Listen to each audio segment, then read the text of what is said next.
Hi, welcome to POV You're a Girl. I'm Sayan Kanoy. I'm Deverai Mikami.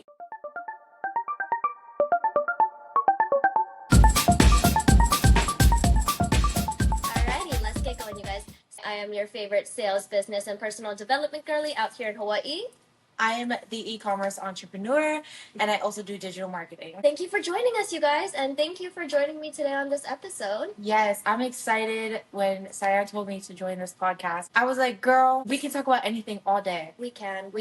So we're just two entrepreneurs from Hawaii. What's up, you guys? Yes, what's up? Let's talk about anything. Let's voila out. Okay, so I have known Dev for about, a year now? Yeah, a year. Oh my gosh, girl, it's been a year. Oh my gosh. So that means you and I have been in entrepreneurship for about a year now. Literally, that's a year, crazy. a year and a half, I think. It's only a year for me. Okay. Oh shit! Wow, it has been a year. That's insane. Yeah. Because we met online. Yeah. We never met online. Oh no, we went to a Valentine's lunch. Day. That's right. Lunch we somewhere. went to a Valentine's Day lunch. Yeah, I forget the Italian place. Rigo's. It was really good. Shout out to you guys. You guys better sponsor us. So good. Honestly, the only thing I was scared about was the seafood because I'm allergic to shrimp. Yeah, like when I first met her, like the first thing that I noticed was she's very bold and like strong on her opinion, and not in a bad way, but necessarily in a good way, that like she knows what she wants and she knows what she's talking about, and she doesn't wither away from what she knows and talks about. It was like about fashion. When I first met her, she was doing Monet, and I was about fashion. I don't know if that's like a tricky topic, but that's basically like that's a part of her journey. Like, so I love the beauty space. I love the fashion space. It's, as you can tell. And her hair was a lot shorter. It was short. Oh my gosh. It was not as long. It was not this long. It has grown so much. I think when you met me, it was like up to here. No, it was. It was. And you had like a cut in the back. Yeah, I had the undercut. Yeah. But yeah, so I think the thing I noticed about you is like, one, how young you were. Like, the way you held yourself, the way you presented yourself and carried yourself, I did not know you were 18. When you told me you were 18, I was like, what, 18 plus 5? Oh my gosh. Actually, I think I just turned 18, I think. That's why. Because you were still baby yet, and so she's still 18, you guys. Like, she's still baby yet, and she has been this killer entrepreneur who makes over, like, what, 6 figures now? Close to it. You hit your 6-figure mark, right? Yeah. Congratulations. Thank you. She hit 6 figures in entrepreneurship, all through digital marketing and e-commerce, and she's 18. She did this, a year ago? Yes. And yeah, she traveled to the freaking UK and like all over Europe. Yes. So for the first actual 6 months of my journey, so we say a year, but to me the first 6 months was hell. It was hell. It was that. I cried. I had mental breakdowns. I saw zero, like barely any profits. I was like, what is this? The 6th month, I also was like in working 2 jobs. So I was like, gosh, and I got into a car accident. Long story short, that was also when I first seen my 5-figure month. So when I say like a year and a half, it took me actually 6 months to get there. 6 months to get there. So I wasn't even seeing profits to begin with. The year and a half journey, 6 months of it was hell. Dude, I felt that. And I think that's one thing that a lot of people who go into entrepreneurship don't realize is that you're not going to see profit right away. Exactly. You're actually going to not see any profit. Exactly. Maybe you're lucky. Maybe you're one of those people who get a lucky break and you do see profit right away. But most of the time, you're not going to see profit ASAP. Entrepreneurship in general, when you're taking a risk on a business, you're not going to see your income just immediately be, okay, I'm making $10,000 every single month. Like, sorry, but the Instagram girlies who say, I make $10K a month, like, as a beginner, I'm like, girlfriend, shut the fuck up. No, like, they've been doing it longer. Like, don't let anybody fool you. To be honest, I'm going to put this water out because this is a tea. Okay, so the water boiling. Let's go. As when I first started, that's the videos that I seen, and I felt really defeated. But I forgot it was my journey, and thank God I had amazing mentors to get me through it, because I would literally be like, I don't know what I'm doing. Like, I feel retarded. I feel stupid. And, they were like, just keep on going, because it's all going to pay off. It's all going to work out. And I was like, what do you mean? Like, I don't understand. And it really does develop your character, because if I didn't go through that 6 months of feeling that way, like feeling like literally my cortisol level was so high, I was getting inflamed and bloated, and I still stress daily. Like, let me tell you, it doesn't get easier. It gets better. It gets better because you're still going to go through obstacles. And like I said, it's not for the faint of heart, and it's not going to be the obstacles that you want to, where every single month it's going to be just happy go lucky. No, it's like you're putting that work. With like a stable income, you're putting that work. And also, like other people will tell you, you know, there's people who are raw and they'll tell you like you need to eat dirt for 3-4 years before you have a system and funnels That's and in place. everything that is in place. And that's So true. That's big truth because like entrepreneurship takes a lot. And you know what? Actually, let's back up real quick. So what is it that you do? We didn't actually go into it. So I do dropshipping and branding, and I also and now have my journal business, which I am holding inventory for. And honestly, just starting that alone was like, but I felt that. See, when you're a digital baddie and you're a digital entrepreneur, the second someone says, "Oh, you have to hold inventory," you're like, "What do you mean?" Yeah, and then on top of that, I had to return my laminator because it wasn't working for my Mac. This is why you read more reviews, y'all. This is why you read more reviews. But I do drop shipping and I love drop shipping. Oh my gosh. Drop shipping is such a blessing because you don't have to put money down on inventory. I spent $3,000 just to start with for inventory for 500 journals. 3,000, 4,000. $60 per journal then. Yeah, no. Oh, 500. Sorry, the cost of goods is definitely around $10 because not only that, but I also had to pay for shipping because we only have one port in Oahu. Yeah, and on top of that, they didn't tell me that at first. So I didn't know the cost of goods, so that was another obstacle. Another obstacle was definitely like with inventory versus drop shipping, is that I had to learn, you know, the fact that like using my business funds this time. So I didn't want to go with the professional website and all of this to start with. And honestly, it's been fun. Like yesterday, I just found out that it's illegal to, you know, put things in people's mailboxes. But I dropped off journals in people's mailboxes, like walked around. I got like 5,000 steps in, I kid you not, just by walking around in the hot sun with a fleece sweater, trying to give five. I was like, I wrote Merry Christmas and Happy Holidays. That's the whole point. Like dropshipping, you don't gotta do that. You get one product, you film content, and I think the hardest part about any type of marketing, and I think I just spit, but I think the hardest part about any type of marketing is the fact that if you're starting, you're gonna edit all the content. You're gonna do all the work, and that's like my least favorite part is like making content, like editing content. Making content is so easy. Making it is fine. It's just the editing and like getting the little half a second down right on your phone, and you're like, okay, I'm squeezing it in. No, you're like split here. Okay, split here. Now cut it by half a second, and then now you got to figure out what hook and what caption you want to write, and then you got to batch content. And then on top of that, and you have to make sure it's in alignment with the calendar, so the marketing plan is strategized. And you're like, like 9 o'clock for a buddy if you want EST to work, girl. Honestly, it's not for the faint of heart because it's not going to take you 3 hours. Like in the beginning, if you only have 3 hours, yes, you can do that 3 hours every single day because that builds consistency. But sooner or later, you're going to need more hours. Yeah, sooner or later, if you really are pure focus and you don't get frustrated, 3 hours, 6 hours, 6 hours is good. 6 hours is good. You're going to be up all night.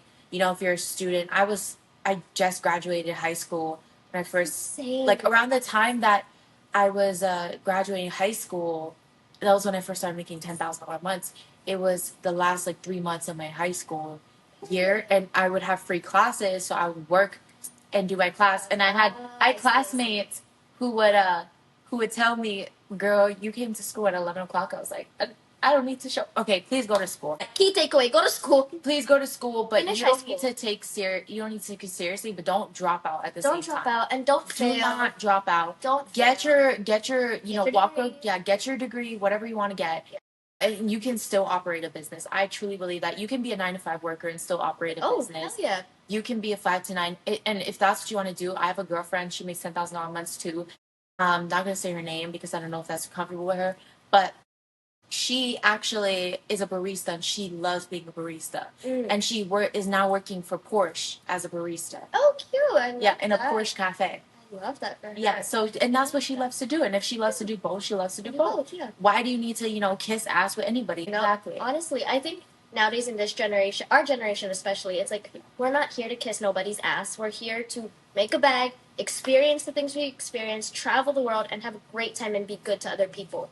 Like there's nothing more than I want than to just experience all the things I can, travel the world, experience what life has to offer, make a bag and be good to my family, be good to the people that love me and that I love, and like give back to my community. There's nothing more than that. You know what I mean? Yeah, and she does it already. Like there's small things that you do, they really do add up over time. Yeah. Because whatever I believe truly, and this is my belief now because I still have a lot of fears. I still have a lot of limiting beliefs I need to overcome. We all go through it. I But love I that truly you can acknowledge that, by the way. I love that you're aware of that. Yes, yes. And I feel like that awareness will take you far because Yeah. if you were like telling yourself every day, no, I can't it's do not that, like then you're gonna not only that, but if you're saying like, no, I don't have fear, you're not seeing where your weakness is. You're not also growing. never You're you're not not gonna growing grow. because you're being like, No, exactly. it's like not good. And I think that's one of the things I had to learn this year though was I genuinely am not a very fearful person of like fearing things. Like I have a typical that makes one of us. I don't have like irrational fears of like talking to people or like any of that stuff. Me too. Like that's where we're on because yeah, like I can talk, but like I don't have like a lot of fears or doubts about myself personally. But then this year I really had, or over the last few months, I was put in positions where I was nervous and I did have fear, and I was like, whoa, this is weird. And then I had to come to a head of it and like I had to face it in the face, and I was like, oh shit, so this is what fear actually feels like. This is what fear is. I don't like it. But I do have to get past it and I have to move on and I have to get over it if I want to see the results I want to see. So I have to say fuck it and go for them. I'm scared and go get them. Like, yeah.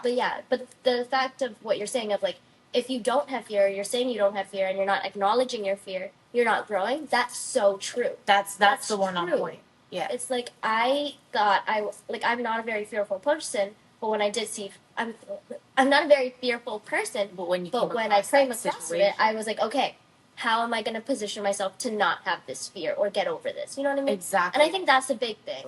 Like, you just have to get over it. Sorry to say, but there's nothing else you can do but sit there and cry or get over it and do something about it. No, literally. So I'm the opposite of her. I fear almost anything except talking to people.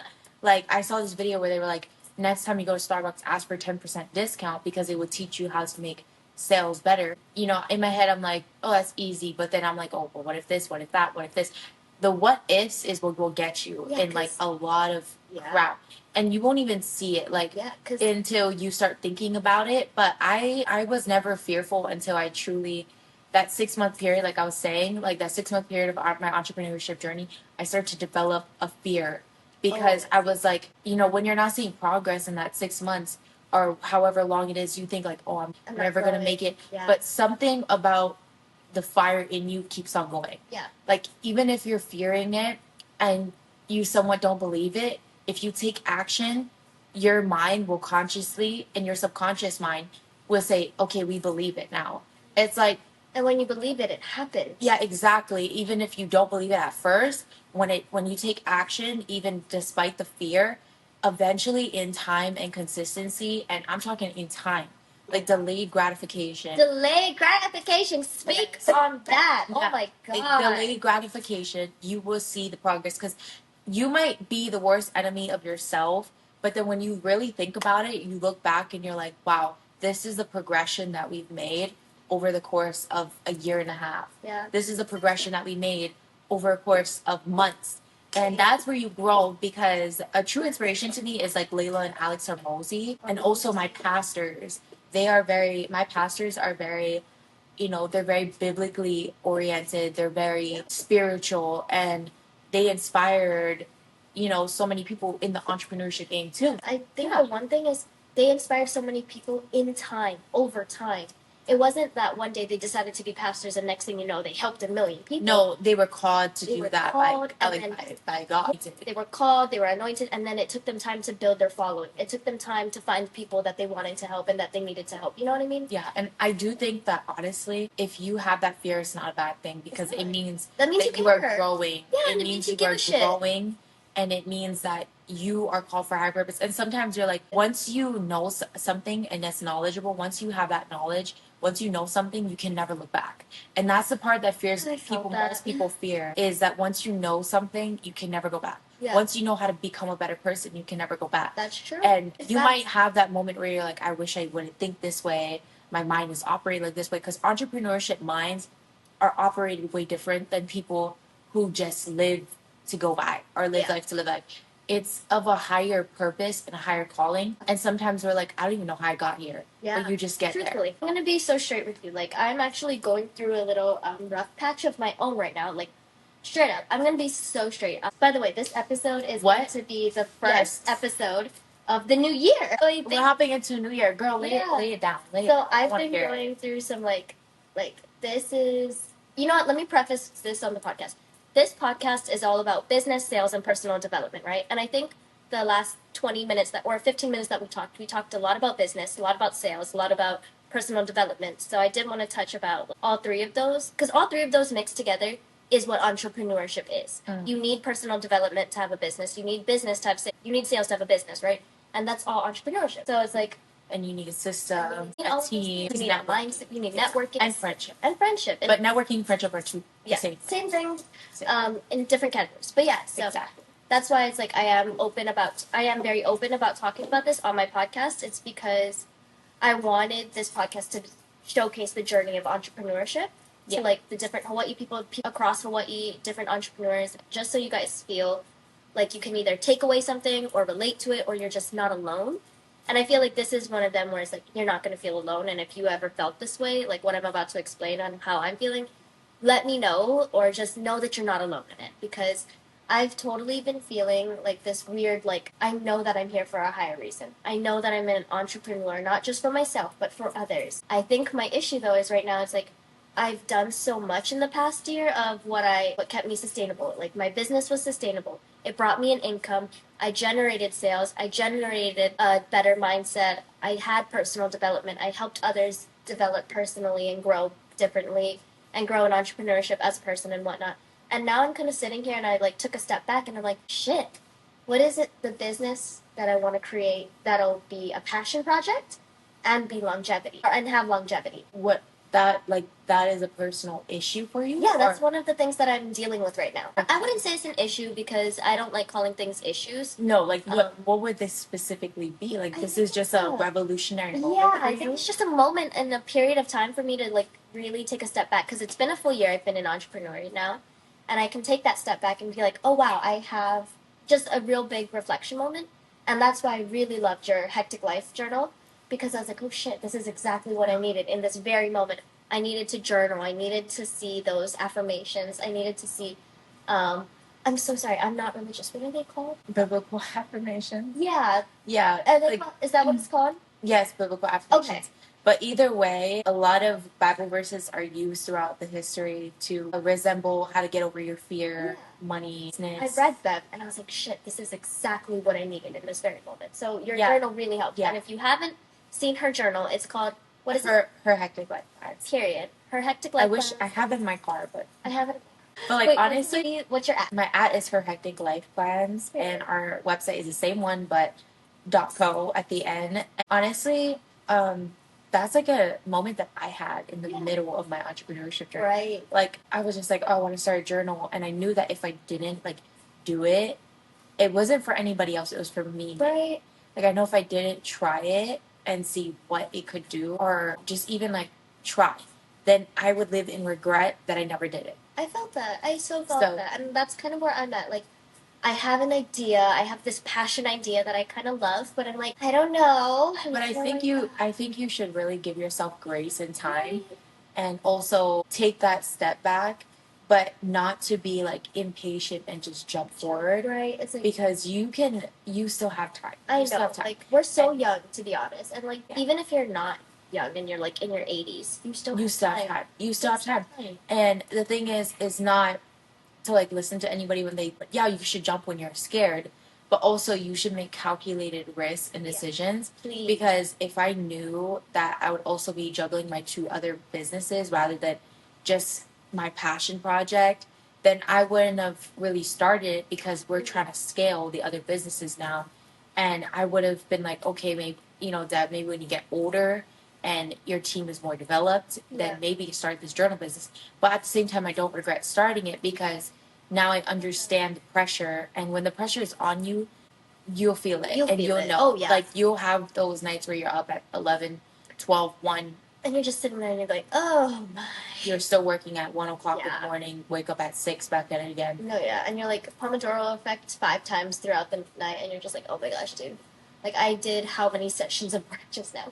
Yeah. But like, it's like, honestly. and it's worth it, though. Like, as stressful and as crazy as it can get, I feel like it's so worth it. And I feel like that's why I am taking my step back. Not to, like, pump the brakes or pause or anything, but more so of a, like, okay, what is it that I really want to do? Because throughout my year of entrepreneurship, I've really done it for other people.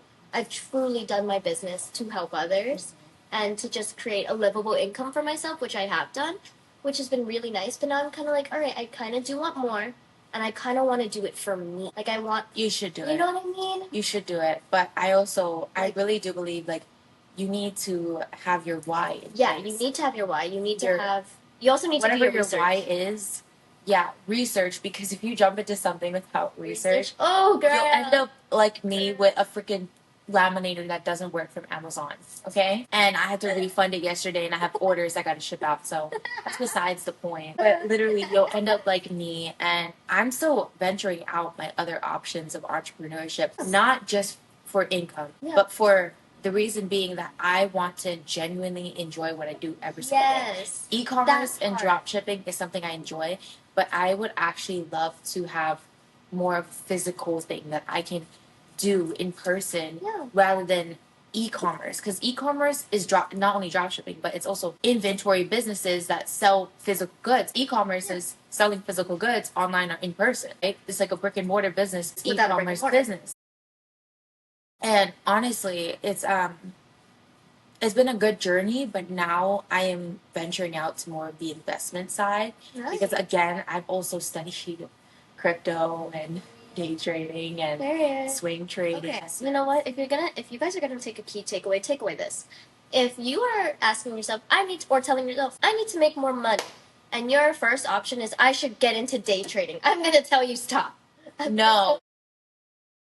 No, absolutely not. Please don't do that. The last thing that you should ever do if you are trying to make your first $100 day or just a little extra cash on the side every single month from your job, the last thing you should do is crypto trading, swing trading. If you are on your last dimes, okay? Please do not go into stocks. We're not talking about if you have $10,000 saved up in your bank for saving. If you have $10,000 in your bank, girlfriend, put that in a stock, please. Put that in something that go invest. Will compound. Yes, at least have a high yield savings account. Yeah, a high yield savings account. At least have Chase is a good one. Chase is good. But honestly, I don't keep my money in a savings account. I had a mentor named Josh. He's a serial entrepreneur, 60-something years old. He owns 10, 15 properties in multiple countries. That's how you keep your money your money. Yeah, I met him in the gym just by having a simple conversation. Networking. And he's now my mentor, and shout out to Josh. He doesn't have social media. That's how good he is. He outsources everything. So he also has businesses on the island, and he lives below his means, literally drives a van. And this guy is worth multi-millions of dollars. I'm telling you, people, not rich people. You would never suspect. Wealthy people are so under the radar. Retired, all his sisters, everything. And no joke, he told me, if you have more than $10,000 in your savings, you're doing it wrong. You are, truthfully. Sorry. He said you're doing it wrong. You are, because your money's not compounding, and money depletes in value over time. Yeah. So the cash, inflation, that's what it is. Inflation goes up. Money. The rich get richer, the poor get poorer. Things like this. This is gold, and this is gold. Sorry, both of these are gold. This is real gold. This is real diamonds. These are real diamonds. This is a real stone. This is basic gold. The rest is in my safe deposit box because I still never took it out from Europe. But if you invest in gold, here's the thing that I learned is that gold has so much value to it. That is an investment right there. And people would look at fake jewelry versus real gold and be like, okay, I'm gonna get the fake one. No. But if you get real gold and if you have that investment over time, that inflation won't really matter to you because you have cash that is an investment. And on top of that, if you're working on cash flow, which is building a business or even being a real estate agent or doing investments, that's the only way you can get rich is being a business owner or having investments or holding equity from a company as an employee and knowing your worth in a company that will give you a part of their equity. That is the only way that you would truly get rich. I've never met anybody who says I got rich only by saving money and investing in a Roth IRA. Yes, you can invest in a Roth IRA. Do invest in a Roth IRA. Do, but that should not be a main priority. Yeah. Your main priority in this, I learned this from a mentor because I opened my Roth IRA right when I turned 18. Period. Opened up my first credit card, $2,000 down at 18 years old. I had $2,000 in my savings. I went to the bank. They give you that $2,000 back, but if you have no credit to start with, you have no credit history. You're trying to build credit. You just turned 18. Oh, you need at least so high. $1,000 to $2,000 to give to depending on your bank. Yeah. To say, hey, can I open up a credit card with you? And Yeah. show them that money, give them that money. They'll give it to you back. They'll give you a credit limit. You have to spend, a specific amount of money for a couple months. Then they give you the full 2,000, 1,000, whatever the And money that's is also back. how you keep your interest low, because if Exactly. you just, because when you are like young and you don't have a credit score, this isn't like not, this is just like financial. We're not giving any financial advice. We're not a financial We're not advisor. financial advisors. We are actually just took this sharing our information from experience. financial advice. Exactly, and we're just sharing our experience with it. Yes. Your interest will be so freaking high when you're young without any credit score. They're gonna charge you like 30% interest, and you're like, girl, you spent $100. Next thing you know, you owe $130. And if you can, get a co-signer, but make sure you're responsible when you open up a credit card. If you're gonna get a co-signer, you don't want to fuck anybody over. Sorry. No, truthfully, you don't want to fuck anybody else. That's karma on you. Yeah, it's truthfully. That's just the financial side we're talking about. That's the admin. That's the back end of your own responsibilities and your own accountability. And you know what I will say?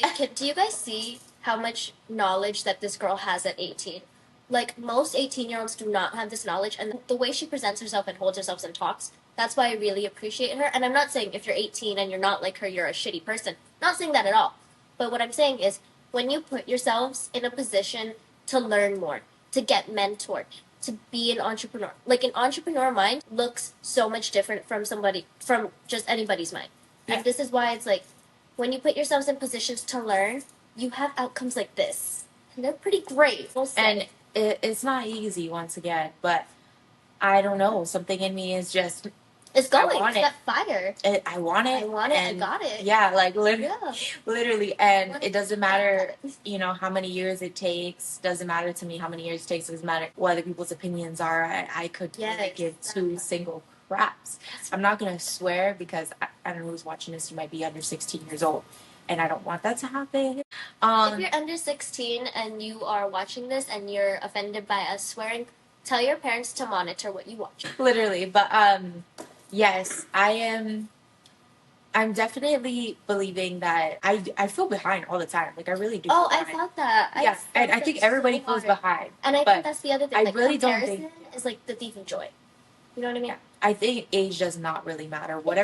Whoever your inspiration is, the three people that you hold the most value to. For me, it's my grandpa and two other women, not men, but women that I have truthfully learned from, whether it's online or social media or in person, that you have learned from. Take their values, take their morals, their characters, pieces of it, and make that become who you are. Because when you go through the hard times, you're going to need that to sustain your energy and to get yourself back up. And, there's always that quote, like, nobody's coming to save you, but I believe that's false. If you have a really good group of people who love you and care about you, and that goes back to it really does lift you up. And I think that's a limiting belief that people put on themselves, like, no one's coming to save me. It causes you to isolate yourself more. When you say no one's coming to save me, it causes fear, destruction. You do things out of fear now because you're like, I gotta make this money, so I'm gonna do this. A lot of people say, like, they gotta thug it out or get the hustle. I believe in being a soft-hearted person because I know for a fact that one person out there definitely has somebody else that loves you. It might be your mom, might be your dad, boyfriend, girlfriend, sister, auntie, uncle. But you have people who You have people who love you. And when you're down and you're deep down, and you try to find a way out, you will find that they will help save you. Like, seriously. And not only that, but like, I love God. God is my everything. God is the reason why I'm here today, because I used to pray over this when I was younger. I was 13. I used to pray over my entrepreneurship journey. I was like, I want to be an entrepreneur one day. Didn't know what that meant. I was selling slime when I was 12. Oh my God, so I felt that. Oh my God, we were entrepreneurs since we were babies. Yeah, I was selling slime. I worked in a pawn shop. I paid off my tuition every single year by working 8 hours at school. during the summer from Monday through Friday. Up and sharp by 4 o'clock, out by 6, and work at 4. So I learned how to hustle at a young age, and I think that it really does shape you. And I also prayed about it, and my grandpa is the reason why I am the way I am, because he owned multiple pawn shops. He was a trick of all trades, but a master of none. And he always told me that growing up, like he wished he would have done things differently and really focused on that one thing that he was good at. But they say when you're in your 20s or when you're in your early 30s, you try everything you can. Yes. And then when you find that one good thing, you settle down.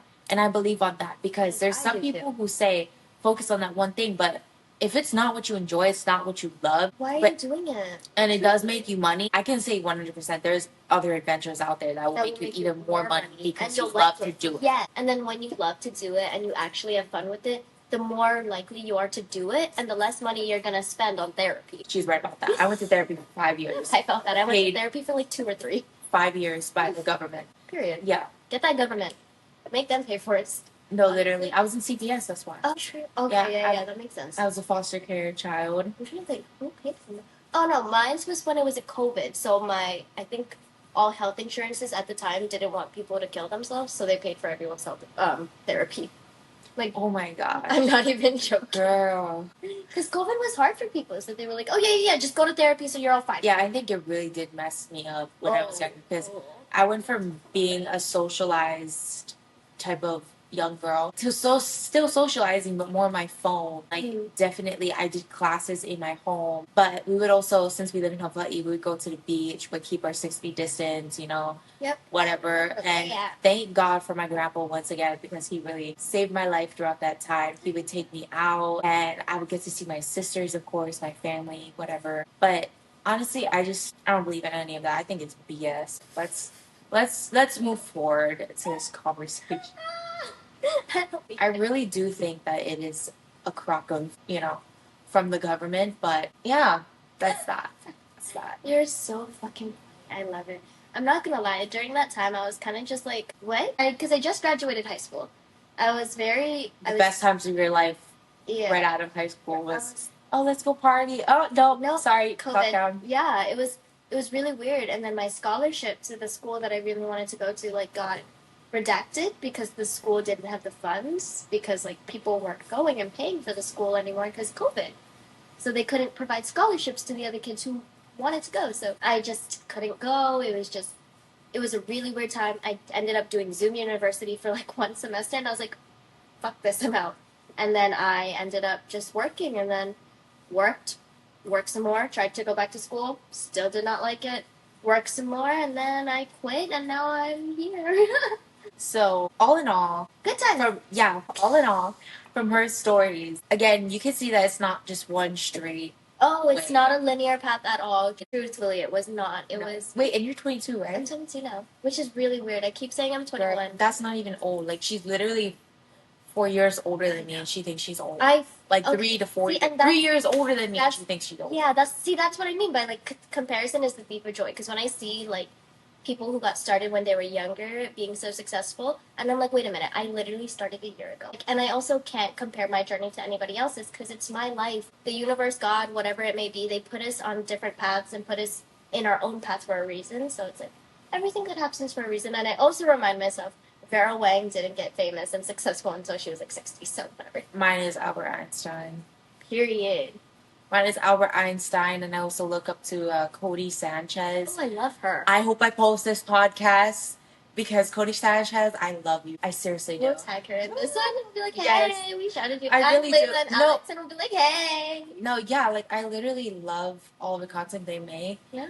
And that is a pure example of what being uncomfortable and stepping out of your comfort zone despite your fear actually impacting the lives of other people. Yes. You think these people are comfortable doing what they're doing? Absolutely not. No, they got comfortable doing it multiple times. Passion. Yes, they have drive. They have a fire. Yeah. And I think, and that is inspiring, especially because, they're in their 30s now, but for, the younger generations, that is what should have the most impact on kids our age. And again, to me, social media was what showed me that. And I was like, this digital age, and it's so possible for everybody. So possible.